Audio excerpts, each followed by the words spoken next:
You know, when you meet an accusation with an accusation, you do the work of the accuser. When the enemy, whatever spirit's coming against us, we need to come against it in the opposite spirit. That's why Jesus said, love your enemies. How do you love your enemy? By refusing to see him as one. Years ago in my hometown, one of the church leaders there used to love railing against my ministry because he hated the prophetic. And every Sunday he would rail against me and say to people, don't go to his classes, he's demonized, he's this, he's that, he's the other. And of course, people started to fall away from his church.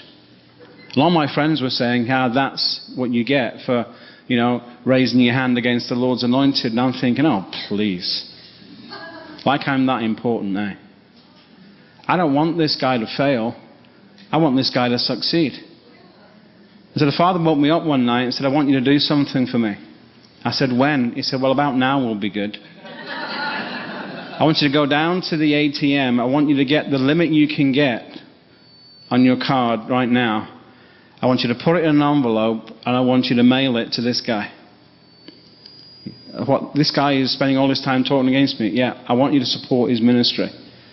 Because people are leaving his church. It's an independent church. And so his salary is dropping. And I want to make sure that he's loved and cared for. Now in England, we don't have mailboxes outside the house. We have the mailbox that goes into the house. Yeah? So I go down, ATM, get as much as I can, stick it in an envelope, don't address it, don't put anything on it. And the Lord says, when you have to kneel down. I had to kneel down to put it in his door. And the Lord said, when you get the thing open, just pray a blessing into the house.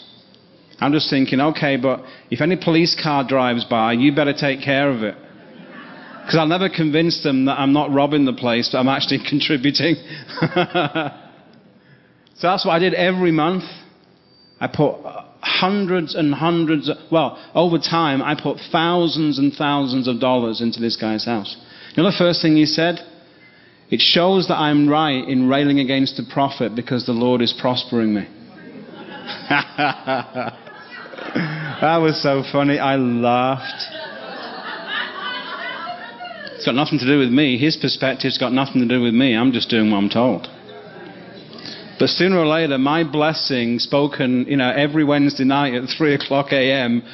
through his letterbox into his house, sooner or later, that plus the gift is going to have an effect. He's one of my close friends now. So that's the pleasure of being in the kingdom, eh? You get to win all the unlikeliest people. Whatever comes against you, come against it in the opposite spirit. Whatever evil comes against you, come against it in something opposite. And you know what will happen? The presence of God will continue growing in you.